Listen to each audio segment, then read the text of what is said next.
महत्त्वाच्या बाबी अशा आहेत नगरमध्ये येण्याच्या की आज 1 वर्ष होतंय बँकेची सत्ता कष्टकरी जनसंघाच्या श्रम गाळणाऱ्या कष्टकऱ्यांकडे आल्यानंतर त्यामुळे भगवान बाबांचं दर्शन हे आणि भगवान बाबांचा आशीर्वाद महत्त्वाचा आहे।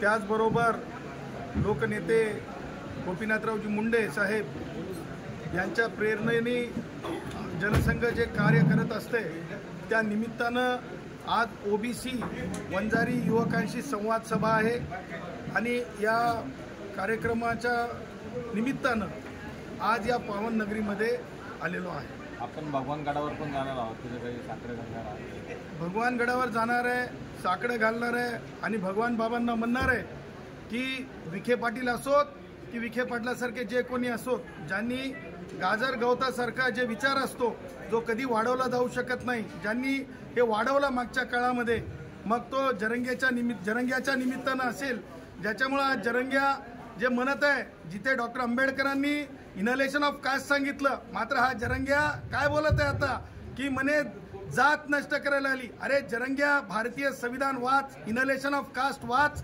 गोपीनाथरावजी मुंडे साहेबांचे विचार वाच, तेव्हा तुला समजेल। आणि ते हे सगळ्या गोष्टींचा प्रकाश जे आहे विखे असतील किंवा त्याचबरोबर काय नव्हते काँग्रेसचे विरोधी पक्षाचे नेते बाळासाहेब थोरात असतील, या दोघांच्याही डोक्यात प्रकाश पडो, हे प्रकाश सुद्धा पाडण्याची म्हणजे विनवणी भगवान बाबांना करायला जाणार आहोत। आणि ज्या प्रकारे महाराष्ट्रामध्ये म्हणजे एक जरंगेच्या निमित्तानं एक अत्याचारी वातावरण निर्माण झालेलं आहे, जे म्हणजे असमंजस्याचं वातावरण या जरंग्याने निर्माण केलेलं आहे। या मी तर असं म्हणेल की सरकारनं आता जरंग्याला जे काही ट्रीटमेंट द्यायची असेल ती जे आहे ती ताब्यात घेऊन द्यावी आणि महाराष्ट्रामध्ये या जरंग्याच्या निमित्तानं जर पुन्हा एकदा जर सामाजिक सलोखा बिघडला तर मुंबई उच्च न्यायालयामध्ये याचिका दाखलच आहे, परंतु आता पुन्हा एकदा आम्हाला नव्याने कायदेशीर प्रक्रिया पूर्ण करावी लागेल असं सुद्धा मी सरकारला जे आहे या नगरातून, हे नगर आणि बीड हे 2 जिल्हे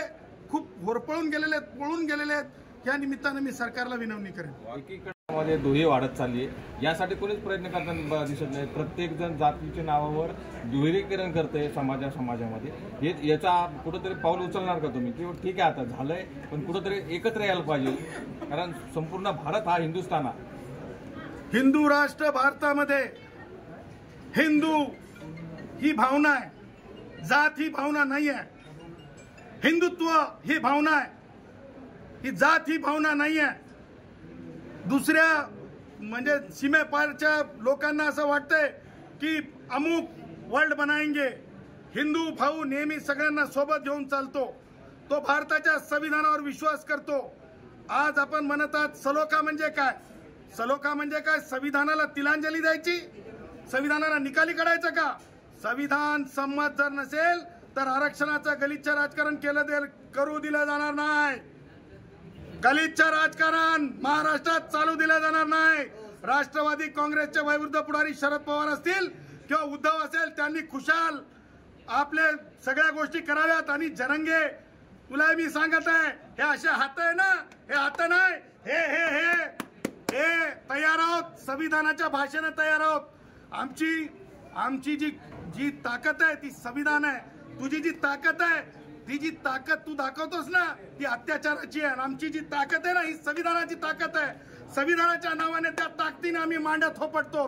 त्यामुळं येणाऱ्या काळात जरंगे की नाही चलेंगी आणि सामाजिक सलोखा दुसरं कोणी बिघडत नाही आहे। दिस इज द वन मॅन।